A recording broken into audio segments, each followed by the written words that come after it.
see me and everybody is able to hear me and everybody is able to see the slides as well? Can you please confirm once? Yeah, actually, I can just see everything is perfect. I'm able to see you, hear you, and the slides are also there. And other participants can put in the chat box either personally to the hosts or to everyone. I Great. feel so.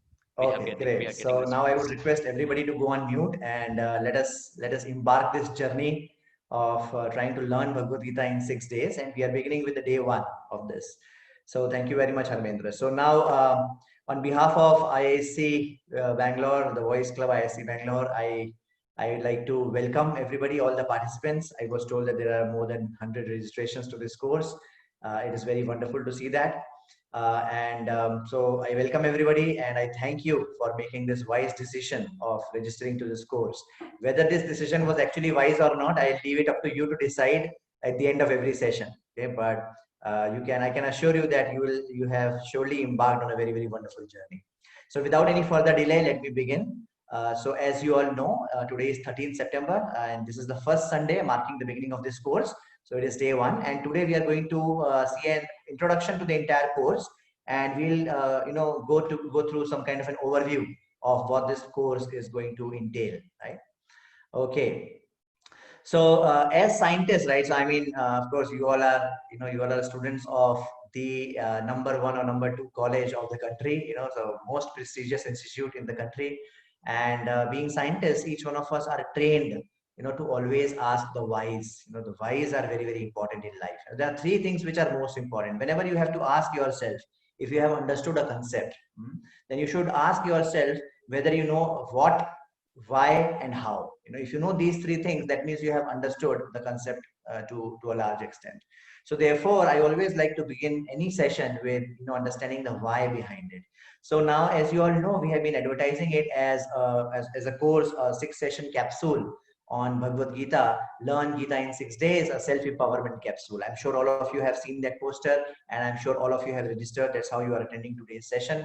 So now one may wonder that why do I need to understand Bhagavad Gita, especially in today's time and age when there is so much advancement in science and technology, and hardly people care to bother about what exactly is Bhagavad Gita. So are we a bunch of fools sitting here wasting our Sunday morning, you and me, I mean all of us? Are we all a bunch of fools here wasting our Sunday morning, or is there some merit to this? Right? Any sane person would do something only when he sees some merit in it. Right? So let's discuss that briefly. So we all know that we are going through some tough times, right, in the wake of COVID-19, right? So, I mean, the world has never seen something like this ever before. Yes, there have been pandemics in the past, but all those pandemics have still been, localized to some extent, maybe one country or two countries. But in today's age of science and technology, with all the social network, all the traveling, I mean, anyway, the whole world is a small global village. I'm sure you have heard this several times, right? The whole world is a global village, because of which the impact of Corona has become all the more severe, right? The whole earth, the entire planet, all the nations, the entire humanity is actually suffering from this right now, to such an extent that the entire planet is like closed. I mean, this could have never been imagined. Yeah, okay, some city is closed, some district is closed, something like that. That has happened. That has been happening all over the history. But the entire planet closed, this is something which has never been seen or heard before, right? And in fact, the only mantra, seems to be stay home, save lives. In fact, right now also, I just wanted to take a moment to ask all of your well-being. I hope all of you are doing safe and healthy at your respective places. All your family members are fine and happy and safe, and I hope all of you are taking enough precautions to stay away from the attack of this kind of a virus. So stay home, save lives seems to be the only mantra. Now, this makes us ask several questions. This makes us ponder. Any intelligent man, those who are not intelligent, we are not talking about them right now. But any intelligent person, will be forced to ask certain fundamental questions. The situations like Corona, they force us to ask certain questions, right? Now, what those questions are? Now, typically, man is busy running from pillar to post, right? Morning to night, pillar to post. Everybody is busy running, trying to achieve certain goals in life, right? We all are kind of running a rat race, right? Now, what do you mean by running a rat race? Everybody is running fast. Everybody wants to come first, but there is a big problem in running a rat race. The big problem in running a rat race is that even if you come first, you will still be called a rat, right? So now those who are intelligent people, they just don't want to keep running. they want to run in a right direction so that they can achieve right goals. Okay, they want to run in a right direction. So, but then situations like these, they make us realize that, oh, wait a second, we all have been living very fast lives. We all have been living very busy lives. We all have been running, working hard, trying to achieve certain goals. And ultimately, we all have been doing this for our own enjoyment and happiness. Is it not? Ultimately, everybody, I'm sorry, let me just put this on. So ultimately, everybody is, worried about their own happiness and enjoyment, correct? Is that not the main motivation for whatever we do in life, right? For example, the moment you think of enjoyment, you think of parties, you think of movies, you think of malls, you think of picnics, and so on and so forth, right? But the situations like Corona has put a ban on all these things. I mean, come on. I mean, that very thing which we have been living for, that very thing because of which everybody is working hard and trying to earn money so that on weekends they can do something like this, or they can go out on a vacation with family, or the very symbol of enjoyment, or the symbol of happiness, all those, all of a sudden we find we can't do that, right? So that means something else. But yet does it mean that the life has stopped? No, life is going on, right? And why? I mean, all of a sudden life has become more important than economy also, is it not? I mean, before this, it appeared as if economy is the most important thing. But when it comes to saving lives of the people, we know that how economy, even if the economy takes a back seat, we don't mind because life of people are so important, right? But yet, whatever we were living the life for these kinds of enjoyment, those things are not there. So then what is the life supposed to be, right? What is the higher meaning of life, right? So any intelligent person, he actually ponders, he thinks about these most important questions of life, that what is the real meaning of life? What is the value of life? What is it in life that makes life worth living? Certainly it cannot be movies. Certainly it cannot be malls. Certainly it cannot be picnics. It has to be something more than that, because those things are all stopped right now. And yet we all are living and we are trying to worry about those lives, right? So I came across this very nice quote which says, we buy things we do not need with the money we do not have to impress those whom we hate. This is very interesting. Ponder over it. We buy things we do not need. Many a times, all this advertisement and all this glamour and everything, tempts us or allures us to buy certain things which probably we don't need, right? In fact, that's the whole advertisement industry all about, right? For those things which are the necessities of life, you don't have to advertise them. You don't have to advertise them, right? I mean, people will anyway are going to buy them. But those things which we typically don't need advertisements, right? So we buy things we do not need with the money we do not have. There is loans and all that is becoming so rampant these days. People do not have money, they want to purchase something for show off or whatever, and they are encouraged to take more and more loans, because of which the life is becoming more and more burdensome, because you struggle, you work hard, keep working hard from birth to death, trying to just give your EMIs, right? So we buy things we do not need with money we do not have to impress those whom we hate. Now this is the irony of it. I mean, people don't love each other. I mean, they hate each other, they envy each other. When somebody becomes successful, you become unhappy, and those are the kind of people who we want to please by purchasing these things to show off, right? So that's majority of us actually unknowingly, become a party to these things. Now, before I proceed, Harmendra, just a quick check. Is everybody able to hear me well, see me well, and see the slides? Can you just quickly confirm? Yeah, so the participants can put in the chat box. Myself, I'm able to see the slides Sure. as If well you as are able hear to you see, then it's clearly. all fine. Okay. Yeah. So everybody else also will be probably able to see. Okay. So let me continue. So you see, so we in situations like these make us ask these questions which force us to look into some deeper meaning of life. So once Dalai Lama was asked about what surprises him the most, and he says, this is again interesting: man sacrifices his health in order to make money. Then he sacrifices money to recuperate his health. And then he is so anxious about the future that he does not enjoy the present. The result being that he does not live in the present nor in the future. He lives as if he is never going to die, and then he dies as if he never lived. You see? And this is really the irony of those who just are living and they do not know why are we living or what are we living for. And that's where I really wanted to begin with this question, why, and how intelligent human beings, they, before they do anything, they really want to understand what is it that I'm getting into, or why is it important for me. Now let us ponder over one more thing. And of course, I mean, as I was telling that in this COVID-19 situation, the only mantra seems to be stay home, save lives, or jaan hai to jahan hai, right? Because when it comes to matter of life and death, everything else becomes secondary, is it not? I mean, economy becomes secondary, movies become secondary, malls become secondary, everything else becomes secondary when it comes to life and death. Why? What is so special about life? And what are we supposed to do? If life was all about going to movies, then by stopping movies, what are we achieving? Right? There must be something else there, right? So intelligent people naturally they come across such questions, and let us try to get deeper into this topic now. Okay, as an introduction to this entire course of Bhagavad Gita, I would like to give you an example about how life is so important. Imagine one 80 lakhs car crashes with another 1 crore car. Okay, so what is happening? One 80 lakhs car is coming and 1 crore car is coming, right? And they crash, and what you see, God forbid, this is what happens, right? Now tell me, what is the total loss? Total loss is 1 crore 80 lakhs, right? Yet no news article will say that, oh, you know what, today on an unfortunate morning, two cars collided and we suffered a loss of 1 crore 80 lakhs. No newspaper, no article, no news channel will say this. What will they say? Two cars crashed and fortunately nobody died, or unfortunately one died, or oh, thankfully only two got injured, something like that, right? Now what does this go to show? Again, this goes to show that how human life is seen as something so precious, right? And it's not just about 1 crore and 80 lakhs. It's also about aeroplanes. Now aeroplanes go into crores, right? Many crores. When aeroplanes crash, then nobody reports that, oh, so many crores, are lost. No, two injured, something like that, right? So this makes us ask a question: what makes human life so precious or special? That even when everything is locked down, still it is worth it. Why? Because we are saving life. But what for? What are we saving life for? What is the purpose of human life, right? What makes human life so precious or special?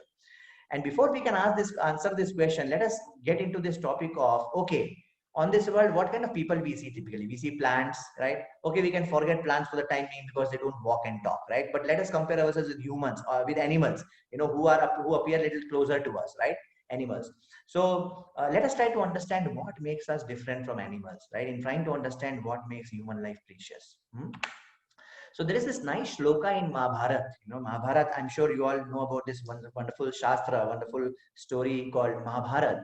It says, Ahara nidra bhayamaithunam cha samanyametat pashubhir narana dharmo hitesham adhiko vishesho dharme nahina pashubhi samana. It's a very, very beautiful shloka in the Shastras. Now, this makes any intelligent person respect the Shastra. That, oh, if the Shastras, if our ancient scriptures can tell such precise things, then we better take a moment to understand what kind of knowledge they contain, right? So here you see in this shloka, very, very graphically and very, very categorically, the difference between humans and animals are being made. It says, Ahar, Nidra, Bhaya, Maithunam cha, eating, sleeping, mating, and defending. These are the four activities which are Samana Etat Pashubir Naranam. Between humans and animals, these four things are common. Okay. So for example, that's what I'm trying to say, right?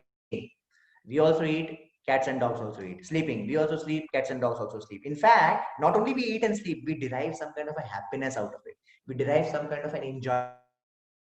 And what is being taught here is that the nature of happiness derived from these activities of eating, sleeping, defending, or mating, the nature of happiness derived out of these things is exactly the same as what an animal would derive out of doing these things. The quality of happiness is the same of these four things, right?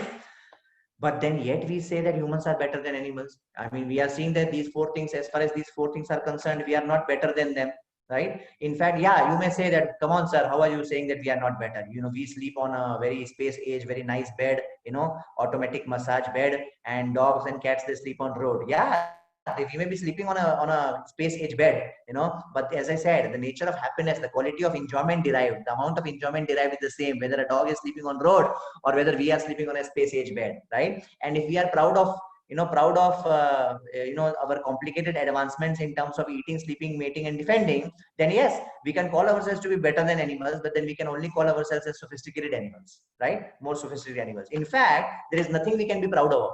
As far as eating, sleeping, mating, and defending are concerned, you take any animal, you will find that most animals surpass humans when it comes to these things. Even the best humans, you take swimming champion, you will find some fish which swim better than them. You take a running champion, you will find some animals running better than them. You take a weightlifting champion, you will find an elephant, beating him, and outshining him by a large margin, right? You take long jump and you will see some animal who will beat the best human also, by a large margin, right? So like that, you see that the fact that we can do eating, mating, sleeping, defending is actually nothing to be proud of, because first of all, Shastras say that these are the activities which are common between humans and animals. Point number one.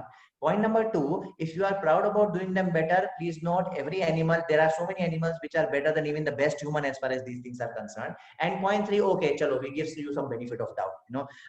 Right, cats and dogs are eating on road and you are eating on a revolving 5-star restaurant, on a 15th-story building, right? Okay, so then, okay, you can be called as a sophisticated animal, right?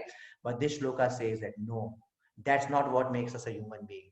What makes us human being is this third line. Dharmo hitesham adhiko vishesho dharmen hina pashubhi samana. It's the practicing of dharma. It's the ability to inquire about the higher truths of life.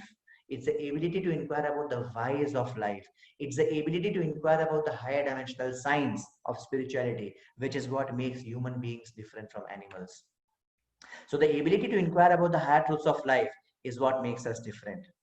And like something what we have been discussing, right? A cat and dog will not sit one fine day on a bed thinking that, what is happening? I mean, since last 4 or 5 months, this lockdown is there, and looks like something is wrong somewhere. Let's do something about it. Cats and dogs will not sit and think like that, right? But we humans, we may wonder, hey, wait a second. The very essence of life was enjoyment. And the enjoyment, we symbolize enjoyment with movies, malls, and all these things, and all these things are down, right? And we have been sacrificing lives for economy, but now it turns out that lives are actually more important than economy, because the whole economy is locked down, right? So that means there is something else, man, which we are missing, right? You see, the ability to think like this is what makes us humans, what makes us different from animals. And not only that, let us add more to the list.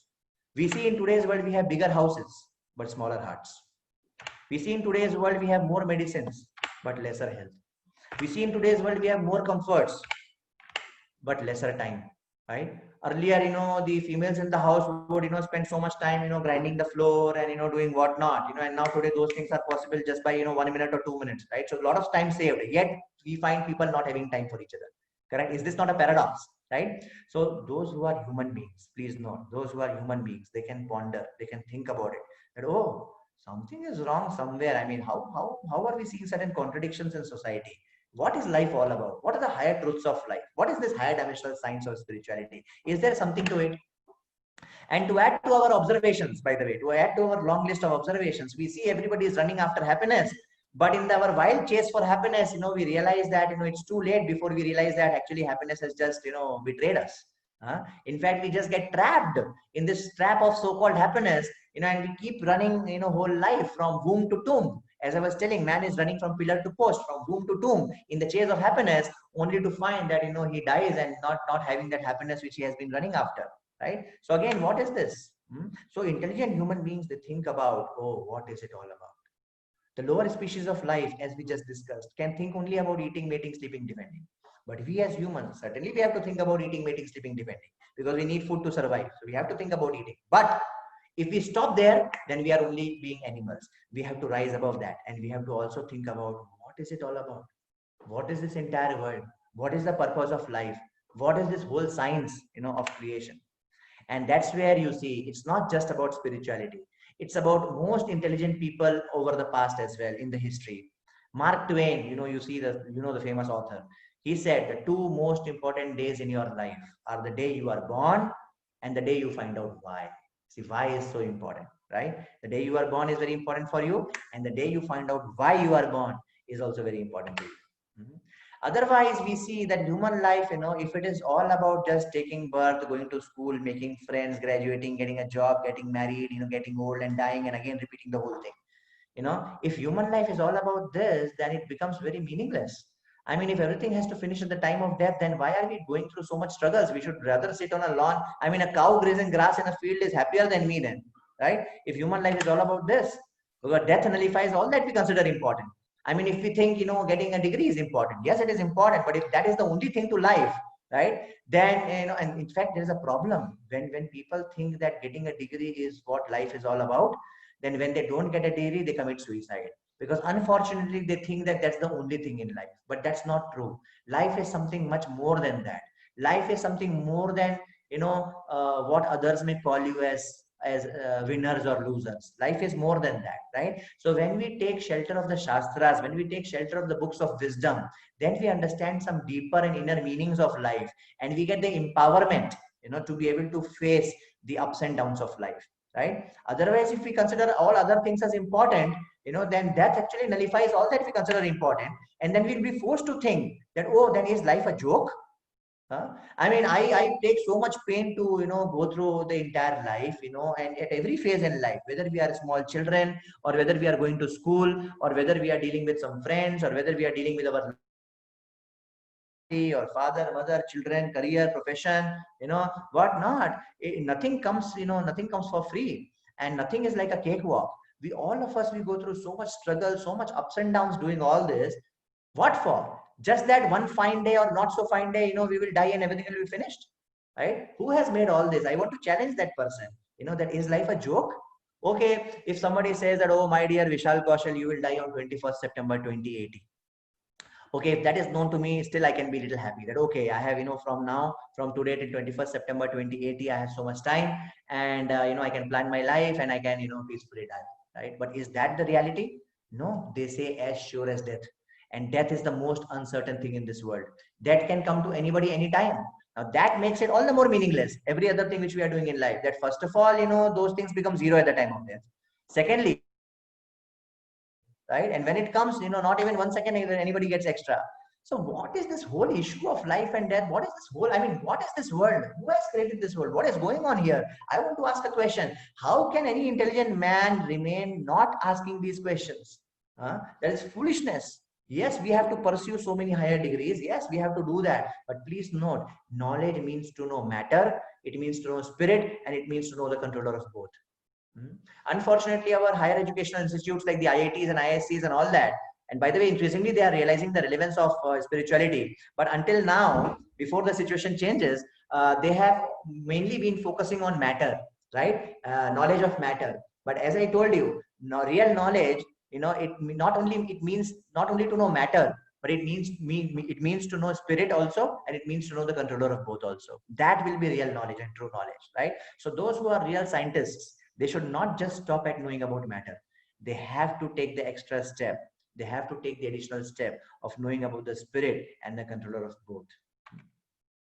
And of course, so many other observations about why good things happen to bad people, why bad things happen to good people, why there is poverty, why people suffer, why there are poor people, why somebody is born rich and somebody is born poor, why somebody has to go through so many pains and troubles in life, why there are natural calamities, earthquakes and floods and famines and fire and whatnot, and why there is so much, crime in the world. There are so many things, right? Or if God exists and if God is kind, and why all these things are happening. We have so many questions. If we do not have questions, that means we are not human beings.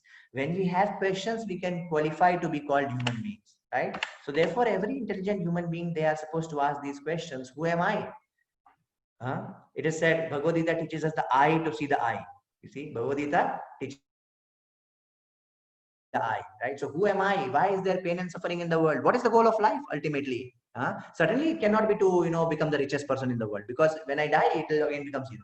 And he may have to start from becoming a beggar maybe in the next life, right? Or certainly the goal is not to get a Nobel Prize, because, maybe, who knows, God forbid, let's say I get a Nobel Prize, and when I'm going for my felicitation function to get awarded, on the way I may meet an accident and I may die, right? And these things are, it's not that they are not known in the history. History is full of such incidences, right? So therefore, my dear friends, I wanted to take this opportunity to tell everybody that, that it's not that spirituality is like some kind of an optional thing that, oh, you know what, sir, I mean, I really like the way you speak, and I mean, everything is wonderful, but please keep me aside, because I have no interest in spirituality. You cannot say that. Spirituality is not some kind of an optional subject. Like, I'm sure, I mean, in IIT we have it, but I'm sure in ISC also you'll have it, that, you have some core subjects and you have some elective subjects, right? You have some mandatory subjects and you have some optional subjects, right? So spirituality is not an elective. Spirituality is a core subject. The moment we got human birth, the moment we got human life, it brings with us an additional responsibility of making right inquiries. धर्मो हितेषाम् अधिको विशेषो धर्मेण हीना pashubhir samana. So if you don't make the right inquiries about these higher truths of life, if you don't make the right inquiries about the higher dimensional science, then we are living a life of ignorance. And spirituality is nothing, it's not something religious, or it's not something about faith, or it's not something about belief. It's something about being intelligent. Spirituality is about living a life of reality. We are not human beings with a spiritual dimension. We are spiritual beings. Hmm? Now you may say, "Arey sir, come on." I mean, you can say anything. No. If I continue speaking for next 5 hours, this laptop will remain in front of me as it is smiling, but you all will go away. Why? Because you are not same as laptop. Laptop is matter and you are a spirit. You are a conscious living being. Did we not read in one of our first science classes? You all are studying in the Indian Institute of Science, the topmost institute of science in the country and among the best ones in the world, right? Did we not study in our first science class? The first thing which we living being and a non-living being. In our notebooks, we made those two columns, and in one column we wrote the living entities, and in the other column we wrote the non-living entities, right? Because that's the most fundamental thing we observe in this world, right? And spirituality means to understand that part a little better. And imagine that part is so close to us because we are spirit, we are not matter. Hmm? So the answer to this why, which was the first part of my presentation, is that we need to understand these things so that we can get real fulfillment of human life. After having got this human life, if we do not raise these higher questions, if we do not inquire about these higher questions, then we will only be dissatisfied. We'll only be frustrated. And at best, we can be called as sophisticated two-legged animals. Reading a lot of books, doing a lot of activities, scuba diving, yay boating, rafting, this, that, getting this prize, that prize. But if we do not inquire about certain higher truths of life, if we do not inquire about the higher dimensional science, then we can only be called at best as sophisticated two-legged animals. And now you may say, okay, ठीक है, बोलो मेरे को कुत्ता बोलो, call me dog, no problem. No, it's not like that. We will not be happy. Why we will not be happy? Because we will be using, like, it's the, look at this analogy. If you get a Mercedes car and if you use a Mercedes to plow the field, right? Will the field be plowed properly? No, Mercedes is not made for that, right? In fact, Mercedes will go bad, right? And the field will not be plowed, and the driver or the farmer will also become frustrated because Mercedes is not meant for that. Similarly, if we think that human life is meant only for eating, sleeping, mating, and defending, then we are mistaken. We are missing a very, very important point. Hmm? So imagine if somebody goes to IISc Bangalore after a lot of effort, after a lot of hard work, he gets admission into this prestigious college. And after getting the admission, he bye, no studies, no classes, no exams, and he's just busy eating food in cafeteria, because perhaps, I don't know, in IISc Bangalore cafeteria there is nice food, whatever it may be, right? Now after a lot of hard work, he gets admission into IISc Bangalore, and then he spends his whatever duration in IISc Bangalore, he spends only eating, right? Then what has he done? He has misused his opportunity of getting admitted to IISc Bangalore, correct? I mean, what he should have done, he should have worked hard, he should have studied, he should have done projects, he should have done research work, and he should have got a very good degree with flying colors, right? That would be befitting to taking admission to IISc Bangalore. But if somebody does not do all of that, and if he just spends all these whatever years, 2 years, 3 years, 4 years, whatever time you are in IISc Bangalore, if you spend only eating nice food in the cafeteria morning, evening, morning, afternoon, and evening, then won't that be foolish? Won't that be misusing the opportunity? Similarly, we have got this human life to be able to inquire about the higher truths of life. Dharme nahina pashubhir samana. We have got this ability to inquire about the higher truths of life, and if we do not do that, then we are misusing this most precious human life. Okay? Fine. Let me get into the. So my presentation has only 3 parts: what, why, what, and how. Right. So let me get into the what part. Okay, sir. Fine. Don't become angry. It's okay. We understand all that. And you know what? I don't want to be called myself as an animal. I understand. In fact, when I was a child, I got all these questions also. What you are getting now, when I was a child, I was getting these questions. So now please come straight to the point. Tell me, what is Bhagavad Gita? Okay, let us see what is Bhagavad Gita. So Bhagavad Gita is India's timeless classic on all facets of spiritual knowledge. This Bhagavad Gita is not an ordinary book. It is a book which has been spoken. So let's see. So this Bhagavad Gita was spoken about 5,500 years back by Lord Krishna to Arjuna. Kurukshetra. So Kurukshetra is not just a symbolic entity. Kurukshetra is a real historical place. We can actually go there and we can see the place, the tree, under which Bhagavad Gita actually took place, when Lord Krishna spoke Bhagavad Gita to Arjuna, right? So it was spoken by the Lord himself. Please note, Bhagavad Gita is a book which has not been spoken by a messenger of God. Bhagavad Gita is a book which has not been spoken by a son of God. Bhagavad Gita is a book. It is, in fact, Bhagavad Gita means song of God. Bhagavad Gita. Gita means song. Bhagavad means God. Right? So Bhagavad Gita is song of God. It has been spoken directly by Lord himself. Bhagavad Gita, so that people like you and me do not misunderstand that, oh, who is speaking. It very categorically says Shri Bhagavan Uvacha. For example, if you see a news article saying Narendra Modi said so and so and so, right? Now, of course, we all know who is Narendra Modi, and therefore we will pay attention to what he's saying. We better pay attention to what he's saying. But imagine that, I mean, there may be a small child, or there may be some villager or some illiterate person who, I mean, in a very rare possibility, who may not know Narendra Modi, right? And he मैंने कहा ठीक है मोदी बोला हमारे भी रामू काका दिन भर बोलते रहते हैं, my Ramu Kaka also morning night he keeps saying something, and this Sharma ji, he though never stops only. Similarly, Modi is saying something, big deal. No. So to make him realize the importance of who is speaking, it may say the Honorable Prime Minister Narendra Modi said, so that even those who don't know who is Narendra Modi, they can understand and pay attention to the fact that, oh, please take these words seriously, because some ordinary person is not telling, Prime Minister of a country is telling. Similarly, in Bhagavad Gita, whenever Krishna speaks, it does not say Krishna Uvacha. It says Shri Bhagavan Uvacha, so that we can pay attention to what is being said. Bhagavad Gita is a very unique scripture among all the scriptures of the world in this sense, because it has been directly spoken by the Lord himself. This actually comes in Mahabharata. These are the middle 18 chapters of Mahabharata, in the Bhishma Parva of Mahabharata. And Bhagavad Gita is actually comprised of 700 shlokas. And that is why all over the world, Bhagavad Gita is revered as one of the topmost scriptures. And it's not just about, being Hindu or Muslim or Sikh or Christian. It's not about that. It's about any intelligent human being trying to understand any knowledge about the higher dimensional science. Sooner or later, today or tomorrow, one day or the other, he has to open this book to understand the secrets and the pearls and the precious jewels of wisdom which is contained in this wonderful book. Okay, wait. Understood what is Bhagavad Gita. But you know what? I am a scientist.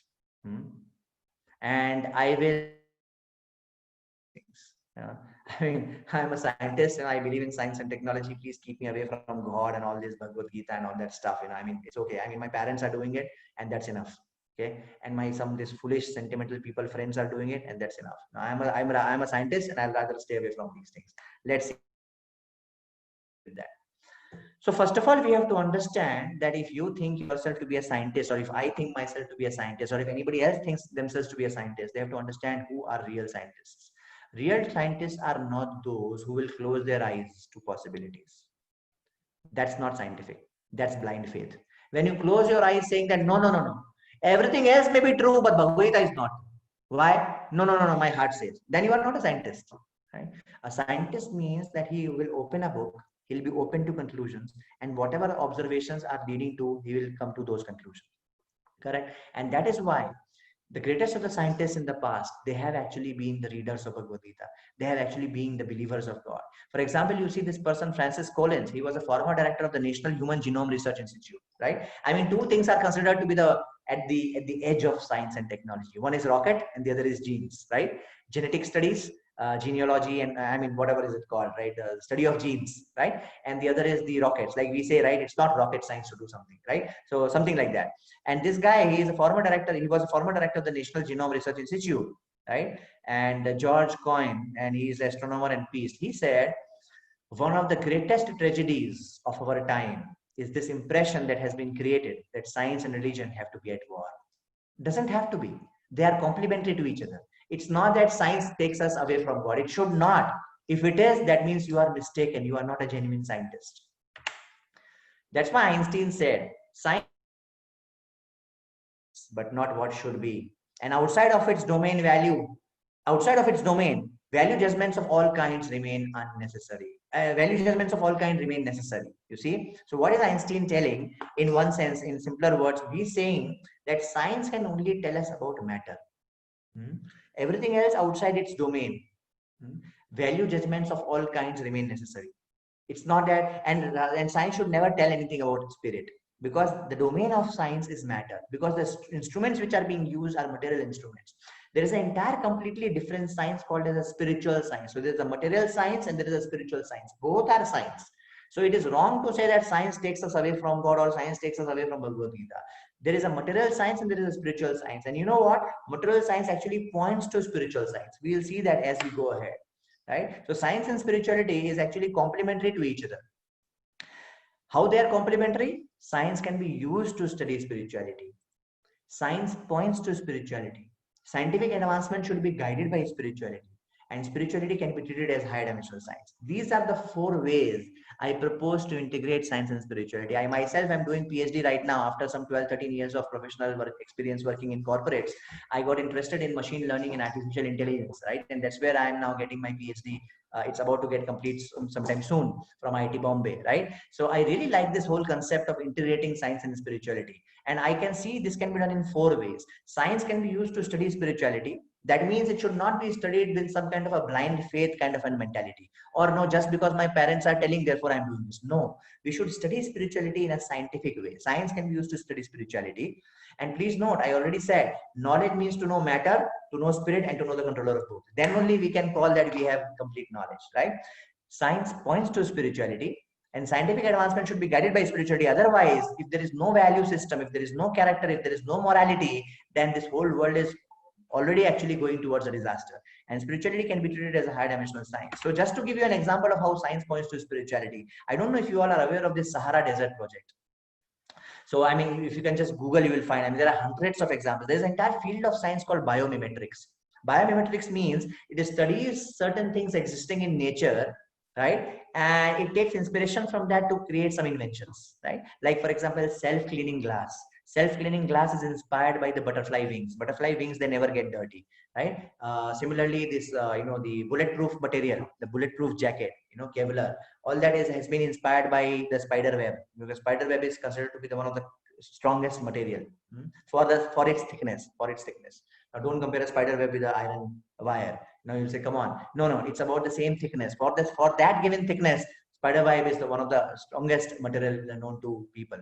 Then similarly, Eiffel Tower was made by studying the structure of our femur bone, because that is supposed to be the toughest and the strongest bone in the body, right? So this whole field of science is called biomimetics. Now imagine if such people should get the Nobel Prize or Turing Award or whatever, then who should get the first prize? Nature. God should get the first prize of already creating those things in nature, which is giving inspiration to us, right? Now, similar is the example of the Sahara Desert project. Now, there is this, they have taken inspiration. By the way, what have they done? They have created a city, in a desert. Now, what is the biggest problem in a desert? The biggest problem in a desert is water problem, correct? Now, they have created this, city desert. How? By studying from these two creatures, the Namibian fog basking beetle and the camel nostrils. Right now, let me take a minute to explain how interesting these creatures are. So this Namibian beetle, right? It is called as a fog basking beetle. Why? Because in the evening at sunset, it sits on top of a sand dune. In an evening during sunset, he sits on the top of a sand dune, trying to absorb all moisture, whatever little moisture is present in the evening on the deserts. It absorbs all of that on its skin. And next morning, whenever he is thirsty, when there is no water, he shakes off his body, and like that he drinks the water. So this is called as a fog basking beetle. Similarly, camel nostrils are not like my and your nostrils. Camel nostrils have a special design by which they are able to retain water vapor. So scientists have studied these kinds of creatures, and you see I have written here that they have helped inspire the Sahara Desert project, which has turned a barren plot of desert land into a green oasis. So it's a very, very great achievement by humans, to be able to do this, right? And certainly that is commendable. But if we clap for them, then we should also clap for that nature or that God who has actually made these things at the first place, right? And that is where those who are genuine scientists, those who are not saying, no, anything may happen, but God does not exist. Is this scientific? This is not a scientific conclusion. Science means to stay open to conclusions. And if observations are pointing towards certain conclusions, I will respect those conclusions. I'll accept those conclusions with all my heart and with all my mind. That is true science, right? Similarly, you see elephant trunk, modeled after elephant trunk, Festo's bionic handling assistant has revolutionized handling technology, right? And so on and so forth. Now, deep learning, my area, machine learning, right? I'm sure many of you may have heard of artificial intelligence, machine learning with neural networks, and especially in today's age, deep learning. It is inspired by the way our brain works. And please understand, it is a very, very cheap and very primitive I mean, it's not even there where our human brain is. It's just a very tiniest of cheap imitation of that. And yet we are already seeing such wonderful results which deep learning is making possible, right? Now imagine what to speak of our brain actually, right? So science points to spirituality. Please note the theme. And that is why you see that the best of the scientists, they have always, been the believers of God. Science is not only compatible with spirituality, it is a profound source of spirituality, says Carl Sagan. Then Michael Faraday, of course, I'm sure he's famous. We all know him, right? He says the book of nature, which we have, he said, the book of nature which we have to read is written by the finger of God. Louis Pasteur, father of microbiology, is it not? Blessed is he who carries within himself a God, an ideal, and who obeys it. Ideal of art, ideal of science, ideal of the gospel virtues. Therein lie the springs of great thoughts and great actions. They all reflect light from the infinite. Now, are we better scientists than them? Probably we are, but then we should also be better in our conclusions. Now, guess who says this? In a letter to physicist Max Born on December 4, 1926, he wrote, "Quantum mechanics is certainly imposing, but an inner voice tells me that this is not yet the real thing. The theory yields much, but it hardly brings us closer to the old one's secrets. I, in any case, am convinced that he does not play dice." I mean, of course, if we were, if you all were in front of me, we would have a lot of interaction. I would have asked you to raise hands and all that. But somehow I don't like this online platform. But thanks to the online platform, that at least we are able to, interact this way. By the way, so Einstein said this, right? So Einstein said this to his friend Max Born, who he was commenting on quantum mechanics. And this is our friend Newton. And from true lordship, it follows that the true God is living, intelligent, and powerful. From the other perfections, that he is supreme or supremely perfect. He is eternal and infinite, omnipotent and omniscient. That is, he endures from eternity to eternity. And he is present from infinity to infinity. He rules all things, and he knows all things that can happen or can happen. Now you may think that, this to my grandmother is telling. And grandmother is telling because she is a foolish lady. She does not know any science. Now please note, only grandmother is not telling, Newton is telling. He writes this in the Principia, the mathematical principles of natural philosophy. So the point is that a common man thinks that science is something wonderful, and now we should rather not go into Bhagavad Gita and God and all that is nonsense. We should rather be the worshippers of science. But that's not how a genuine scientist feels. A genuine scientist knows that real knowledge means to know matter, to know spirit, and to know the controller of both. And of course, Lord Kelvin said, we know Kelvin, right? He's in physics, he's in chemistry, he's everywhere. The more thoroughly I conduct scientific research, the more I believe that science excludes atheism. You see, science excludes atheism. Okay, so I was trying to address the point that, okay, fine, it's all good, Bhavita is nice, but somehow, I'm a scientist and I'll rather stay away from these things. No, we should never develop such wrong notions about, a wrong understanding of science and also wrong understanding of spirituality. Okay, so let's take another question now, and we'll end in another, what's the time? I think we'll end in another, 5-10 minutes. So this other question which I would want to address, in this introductory session, is this like a, some kind of a teaser, some kind of an introduction to Bhagavad Gita, because now for the next 5 sessions, day 2, day 3, day 4, day 5, and day 6, we are going to talk about one main theme of Bhagavad Gita. We'll talk about all of that now. So another question somebody may ask, is Bhagavad Gita relevant today? Okay, sir, fine. Okay, yeah, chodo. Scientists believe in this, and it's all scientific to read Bhagavad Gita. That's why the great scientists have been reading it. But you only told that it was spoken 5,500 years back. So why are we spending and wasting our time studying this right now? Is it relevant today? Let's see. Bhagavad Gita was not spoken in a temple. Bhagavad Gita was not spoken to a saint or a sannyasi. Bhagavad Gita was spoken right in the middle of a battlefield, and it was spoken to a king, and it was spoken to a married householder man who was amidst his duties, right? Now, are we all not like that? We all, while we are studying in our colleges, or while we are working in our corporates, or while we are trying to face the ups and downs of our family life, or whatever it may be, is life not a battlefield? Right? So just like Bhagavad Gita was spoken by Lord Krishna to Arjuna on a battlefield, we all are also on a battlefield. And if it was relevant then it is relevant now also. Arjuna was confused between choices. Some thought was telling he should fight, some other part of his brain was telling he should not fight, mind was telling something else, intelligence was telling something else, heart was telling something else. He was torn apart between choices. Is that not what happens to us? It is said in today's age, in Kali Yuga, the foolish are confident and the wise are confused. The foolish are confident because they hardly care. Arey, bhada mein kya, mera pitaji, mother, I mean, my father, mother, all like, when I want to just live my life and enjoy, beg, borrow, steal, kill, but enjoy. So the foolish are confident, but the wise, oh, my father will think like this, my mother will think like this. I should not displease my father. I should not displease my mother. I should be a nice, obedient son. I should be a nice student also. Now, what to do? I have to do this also. Friends are telling this also. Wise are confused because they really want to do a right thing, but there are so many choices and we do not know what is right, what is wrong, right? So at least for all the sincere ones, right, we many a times we come across choices and we want to make the right choices in our life. Like right now you all made this choice of registering to this course. I must congratulate you from the core of my heart for actually registering to this most wonderful course, right? Not because we are giving it, not because some voice club or something is presenting it, because the book Bhagavad Gita is so wonderful, and it is our fortune to actually be able to study and understand Bhagavad Gita from the right guidance, from the right source. So just like Arjuna was confused between choices, we are also always confused between choices, and that's why it's relevant to us. The four main problems which was there 5,500 years ago are still relevant today. They are still there today. The same four basic problems. If you want to know what they are birth, old age, disease, and death. Janma, Mrityu, Jara, Vyadhi. Birth, old age, disease, and death. These are the four problems which were there 5,500 years back also, and they are there today also. Nobody wants to die, but we have to die. Nobody wants to grow old, but we have to grow old. Nobody wants to get diseased, but we have to get diseased. So these are the genuine problems of life which you can remember using an acronym CNN. A genuine problem is CNN. Common to all. Nobody wants it. Nobody can avoid it. Now let's say water is not coming in my society. Is it a genuine problem for the entire world? No, it's not a genuine problem for the entire world. Why? Because the neighboring society doesn't have this problem. Their water is coming nicely, no problem. So, but imagine if there is a problem which is common to all. Nobody wants it, and nobody can avoid it.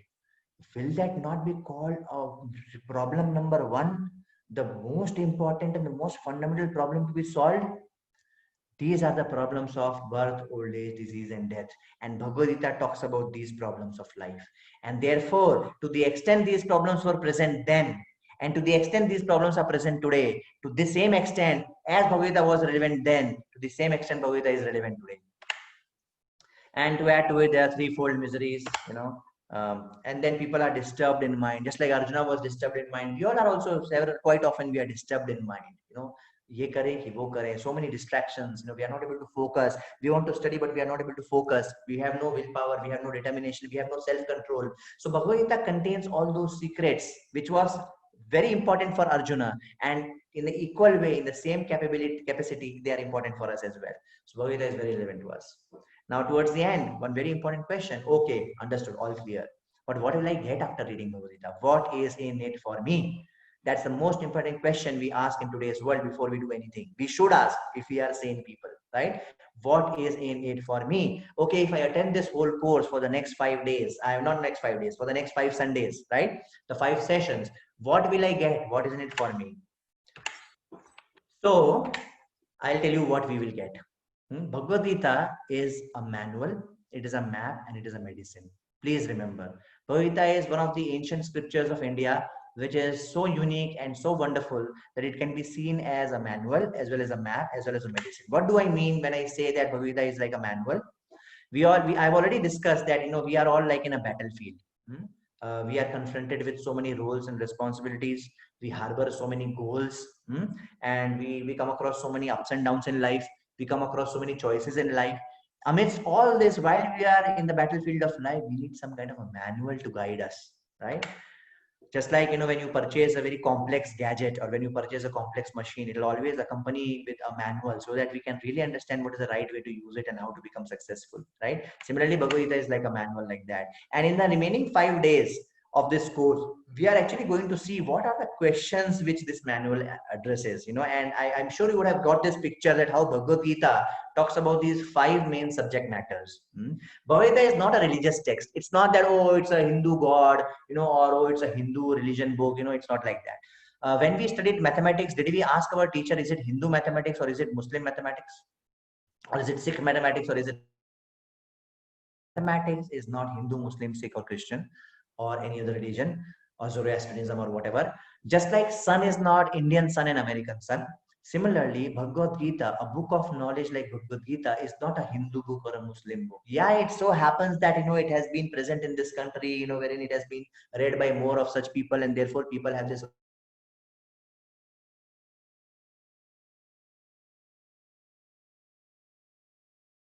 because they don't want to close their eyes to something wonderful. When you are getting a book of mathematics, which is some knowledge, you would rather want to pick it up and read it, right? So similarly, Bhagavad Gita is not a religious text. It is a scientific presentation of these 5 subject matters.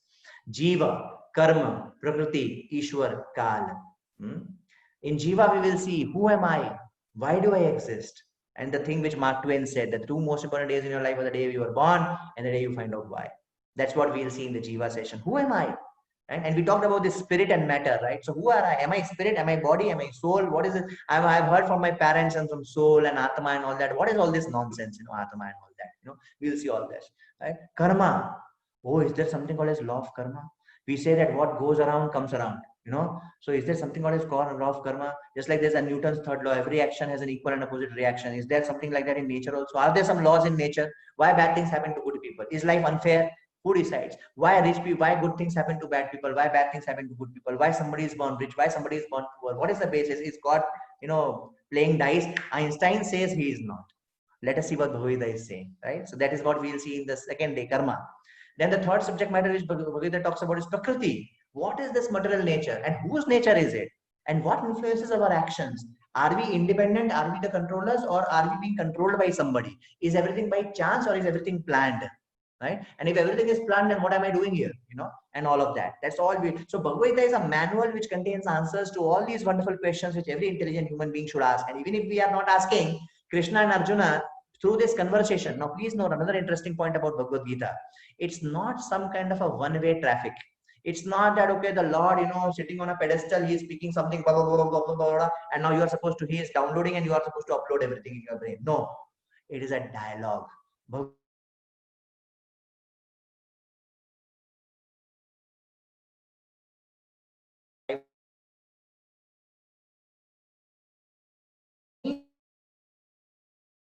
Is the best form of knowledge. I'm sure you all will agree with that, right? And Bhagavad Gita is a book which contains such question answers, right? The fourth theme of Bhagavad Gita is Ishwar. Who is God? Remember I said knowledge means to know matter, to know spirit, and to know the controller of both, right? So is there a controller like that? And who is such a controller? Is he the CEO of the creation? CEO, controller, enjoyer, and owner of the entire creation. Who is he? And is he a Hitler or is he an autocrat? What kind of person is he? And what does he want from me? And why has he created me if at all he is God? All these questions we'll see. Then comes the fifth subject of Kala. Kala means time. It is said that time is the all-devouring thing in this creation. Nothing can withstand the power of time. All the great kings, all the great kingdoms of the past, all the great dynasties, all the great monuments, everything sooner or later have to bow down in front of this force of time. And I don't want to die. I want to live forever. Can I do that? If not, then what is this element of time, and what has been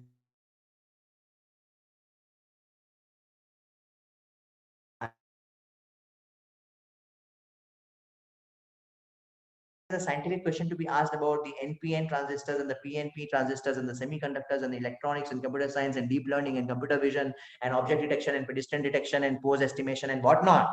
These questions are more equally important, if not more, because they very much relate to our own life, our own peace, our own happiness. And Bhagavad Gita is a manual which contains the answers to these questions. What is the second thing I said? Not only Bhagavad Gita is a manual, it is also like a map. Now we all know in today's world, whenever you have to go anywhere, we quickly set the destination, the Google Maps, and we are able to go so easily because that navigation provides us the ease, right? Similarly, for the ships and all, you have these lighthouses. In ancient times, they used to have lighthouses, which would be like the guiding, direction for the ships, right?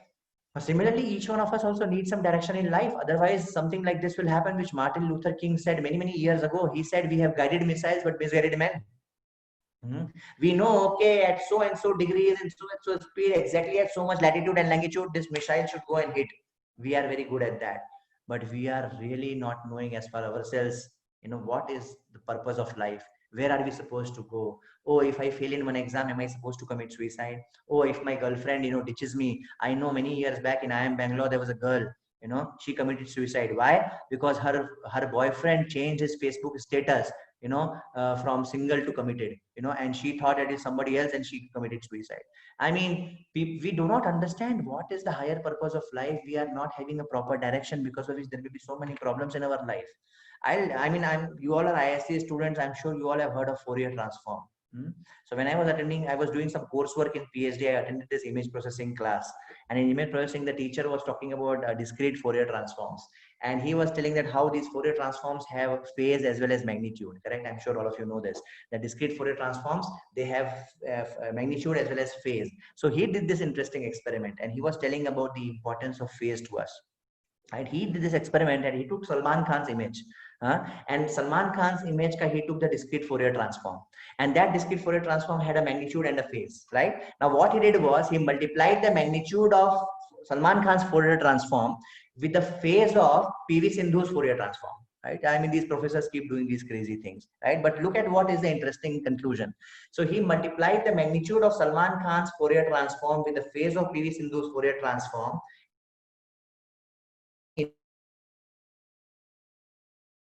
Was no longer looking like Salman Khan, it was looking like PV Sindhu. On the other hand, when he again did the same thing with PV Sindhu's magnitude multiplied by Salman Khan's phase, and when he inverted that again back to see what is the image, that image was Salman Khan. What does it mean? It means that between magnitude and phase is more important. So whatever phase was carried in the Fourier transform, when you inverted it, it actually converted back to that image whose phase it corresponded to. You see, so the teacher, the professor was telling us, the faculty was telling us that how between magnitude and phase important. You know, immediately I got reminded of the fact that between speed and direction in life, between speed and direction, see, phase in one sense you can kind of see equivalent to direction in one sense, right? And magnitude you can see equivalent to speed in one sense, right? So between speed and direction, what do you think is more important? Direction is more important. And Bhagavad Gita is a book which actually shows us the direction. When we are lost, when we feel as if we are in a forest, which way to go? Should I take left? Should I take right? Bhagavad Gita will come to you in front of you like a map, like a Google navigator. Okay, take left, after 2 kilometers, take a left, you know. So Bhagavad Gita sounds like that kind of a map. Not only Bhagavad Gita helps us like a manual and it helps us like a map, it also helps us like medicine. In tough times that everybody has to go through. Nobody's life is a piece of cake. Nobody's life is cakewalk. Everybody has to go through some good times and bad times, some ups and downs in life. People think road to success looks like this. But I'm sure you all are seasoned people by now, right? I'm sure you all know that actually the road to success is like this, right? And each one of us, today or tomorrow, sooner or later, we all have to go through these ups and downs in life, right? And at such times, when we have an access to the higher power of God, when we have some higher, more permanent shelter to take, you know, then we feel a lot of solace, we feel a lot of relief. Many times people say that, oh, I'm praying, nothing is happening. Oh, I'm asking Lord to talk to me, to give me guidance, what I should do, what I should not. Nothing is happening. God does not exist. He doesn't listen to my prayers only, you know, but he is listening. He is giving us Bhagavad Gita in the form of answer to our prayers. Whatever questions we have, he is answering those questions in Bhagavad Gita. Now, is it not our responsibility to open this Bhagavad Gita and read and try to understand what he has to tell us about this whole life? We have not created our lives. God has created, right? So therefore, Bhagavad Gita, it has answers to so many wonderful questions. We are feeling restless. We are seeking the meaning of life. We want to be a better person. We feel like something is missing in life. We are feeling lonely. We are searching for happiness. Whatever it is, when we understand Bhagavad Gita, we get answers to these questions. And that is why, no surprise that, you know, many people in the past, they have been deriving a lot of strength from Bhagavad Gita. Like here I have put this quote of Srimati Sushma Swaraj. She said once in the parliament that I was able to face the challenges as external affairs minister only because of the teachings of Bhagavad Gita. Gita has answers to everybody's problems, and that's why I said it while standing in the parliament that everyone should read 2 shlokas of Bhagavad Gita every day. And there's this very nice shloka which comes in the Gita Mahatmya, which talks about how special among all the Vedic Shastras, you have so many Vedas, we have 4 Vedas, then 108 Upanishads, then we have 18 Puranas, 18 main Puranas, then you have Ramayana, then you have Mahabharata. Among all these different Vedic Shastras and scriptures, what if, I mean, we all know we have very less time. I mean, we want capsule, like just like there's this 6 session capsule, right? The entire Bhagavad Gita in a 6 session capsule. Similarly, we want crash course, machine learning taught in 2 weeks, you know, something like that. So this shloka says, Sarvopanishado gavo dogdha gopalanandanaha partho vatsaha sudhir bhokta dugdham gitamritam mahat. This shloka says that all the shastras are like cow. This is a very nice analogy about telling how unique position is that of Bhagavad Gita. It says that all the Vedic Shastras can be compared to like a cow, and Lord Krishna can be compared to like the cowherd boy who is milking the cow, and Arjuna can be compared to be like that calf who is drinking the milk, which is the essence of all the Shastras. You see, so that is the position of Bhagavad Gita. It is giving us the essence of all the scriptures, all the wisdom which has been existing in the world, all the ancient Vedic texts. It is giving us the essence which is being drunk by Arjun, having been taken out by Lord Krishna. And of course, no wonder that great scientists like Oppenheimer and everybody. So he said during this Manhattan Project, he said that he is director of Manhattan. He was a director of Manhattan Project, and before this Trinity test, he said he learned Sanskrit in 1933, and he read the Bhagavad Gita in the original form, citing it later as one of the most influential books to shape his life of philosophy. And finally, I would like to end with a call for action. These are the times when we are all set that India should be seen on the world stage in a different light, with everything like Make in India, Mera Bharat Mahan, or Atmanirbhar Bharat, and with everything going on. Let us take a pause to understand that yes, we are talking about Make in India, but let us not forget what is made in India already. You see the difference? Make in India is about present and future. Made in India is about what already exists from the past. So while we are running after Make in India, let us not forget all that which was already made in India. So this Bhagavad Gita is such a great spiritual, cultural, historical heritage which we have of our country. As intellectual Indians, as the youth, as the future of the country, it is our responsibility to understand this wonderful message of Bhagavad Gita and carry it forward. And you all are not ordinary people. I just did a quick search of rankings of Indian colleges, and I saw, of course, this 1, 2, 3, 4 access does not matter because they have certain parameters, and based on that, these things keep going up and down. But yet, if you see among the top 10, so they are always, they are like, so Indian Institute of Science can be without any controversy can be called the best college in India. It ranks higher than all the IITs as well. It is one of the best colleges of India. And most of you who are attending this online session today are from IISc, right? So it is my call for action for you all that Lord Krishna in Bhagavad Gita, he says, Yad Yad Acharati Shreshtas Tad Evetaro Janaha Sayad Pramanam Kurute Lokas Tad Anuvartate. Lord Krishna is telling whatever a great man does, common men follow. You see, 2% people are wise in this world. 2% are wise. And you know what are 98%? They are otherwise. So 2% people are wise, 98% are otherwise. It is my call for action to you all that please take this decision of being in the 2% wise category by understanding this message of Bhagavad Gita, so that you can lead your life well, and you can also lead everybody else. You can lead the entire world on the right path. Otherwise, if leaders are not enlightened, then it will be the scenario of one blind man leading the other blind man. We don't want to be like that. Each one of you are going to be leaders today or tomorrow. And if not for anything else, at least for your own life, for your own family, for your own people around, and the higher positions you all occupy in future, you are going to be the leaders having bigger and bigger influence. So it is actually your responsibility. One who gets more is asked from him. It is your responsibility. It's a burden on your shoulders in one sense, a burden of responsibility to understand this message of Bhagavad Gita.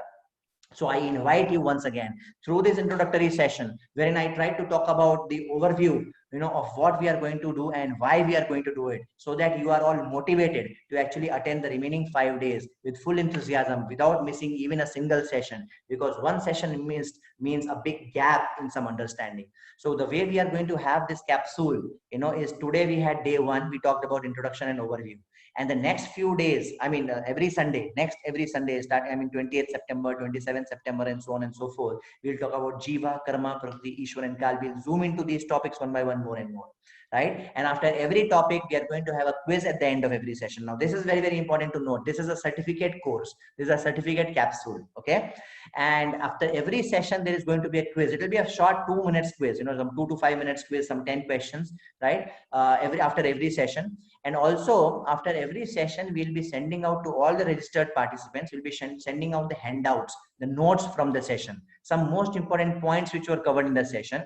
And then after all the 6 sessions are complete, maybe after 3-4 days of that, there's going to be a grand quiz. right? And for that grand quiz, those of you who are really sincere about understanding Bhagavad Gita, and those of you who are really wanting to understand this knowledge well, you would make sure that you would go through those handouts which will be distributed to you after every session, and you will revise and refresh your memory of those sessions, and then you will attempt this grand quiz which will be at the end of all sessions. And those who successfully clear that grand quiz, you all will be given this most prestigious certificate. Not prestigious because Voice Club is doing it. Who is Voice Club? Nobody knows in the entire world. Maybe few people in India, many colleges in India, they know Voice Club. But other than that, the prestigiousness of the certificate is not coming from the fact that, we are giving it. It is coming from the fact that it is about Bhagavad Gita. You will feel a sense of satisfaction and happiness. So do not miss this most exciting journey of, of yours, which is lying ahead. So thank you very much. With this, I would like to end. Thank you, Dr. Vishal Kaushalji, for such an enlightening talk. It was very thrilling. Actually, I was just like got to my seat to hear the talk. I would just like to ask if you would like to have some questions from the audience, if time is Yes, I think we should have some questions. And let me know if you want me to do in 2 minutes, shall I do a quick recap of the main things which we discussed today in 2 minutes? Yeah, sure. Why not? It will be good. Yeah, let me do that right away. Let me just quickly do a quick recap of whatever we went through, so that we remember the most important take home messages, right? So first we talked about why do I need to understand Bhagavad Gita? Okay. And in that we saw how situations like Corona, they make us ask certain questions. They make us introspect. They make us contemplate about some higher truths of life. What is the value of life? Why we say that human life is so precious, is important. And then the second main thing we discussed in this session was the difference between humans and animals. What is it that makes humans really special, right? And we saw that actually the ability to inquire about these higher truths of life, which is exactly what we have assembled here for, which is exactly why we want to understand Bhagavad Gita, is what makes us human beings, right?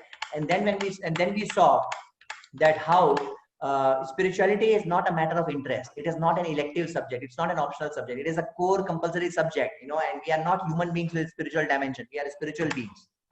Then we saw that how what exactly is Bhagavad Gita. So we saw how it is a book of spiritual knowledge which contains so many shlokas and everything. And then we saw that, oh, I'm a scientist, I rather would stay away from these things. We saw how science and spirituality are not anti. Science and spirituality are complementary, and we should use science to point towards spirituality. We should study spirituality scientifically, because if we do not study spirituality, if we do not understand Bhagavad Gita, our knowledge will be one-sided. As I said, real knowledge means to know matter, to know spirit, and to know the controller of both. If we do not know spirit, and if we do not know the controller of both, then our knowledge will be one-sided, unbalanced knowledge. And we saw the views of the greatest of the scientists in the past about these things. Then we addressed this question about, is Bhagavad Gita relevant today? It was 5,000, spoken 5,500 years back. And we saw that how it is very much relevant today. And then finally we saw, okay, what will happen if I understand Bhagavad Gita? We will get a manual of life which will give us answers to very many questions we may have. We will get a map which will show us the direction. In tough times, in ups and downs, we will know how we are supposed to maneuver our life.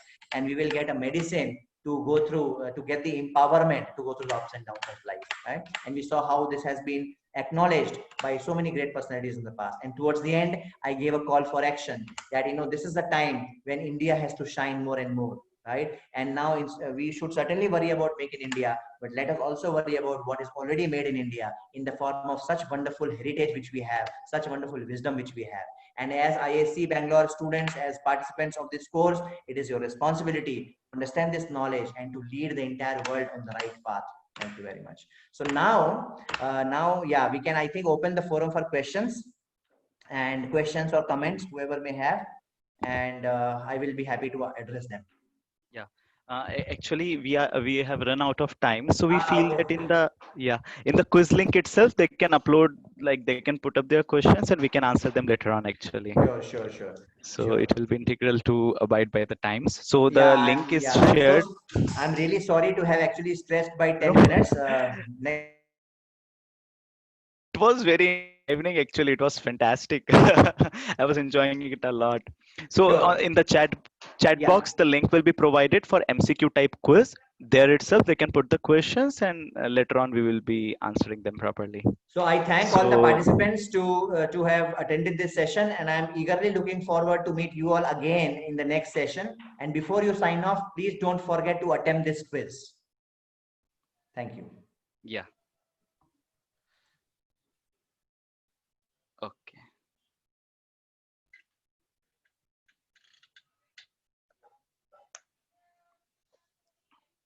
As well as we will be trying to provide the link of the quiz at our WhatsApp group, so it will be handy for everyone. But the quiz will not be open for long. Shortly, it will be terminated. So I request all of you to, let's say, try up this quiz for the certificate and the basic brush up of what you learned today, the taking away points within 10 to 15 minutes.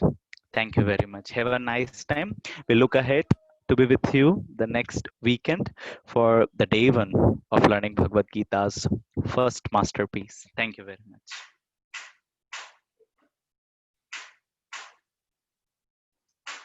Brief notes will also be provided. Yeah, one participant is asking. So you will be provided with brief notes as well through WhatsApp group. Thanks.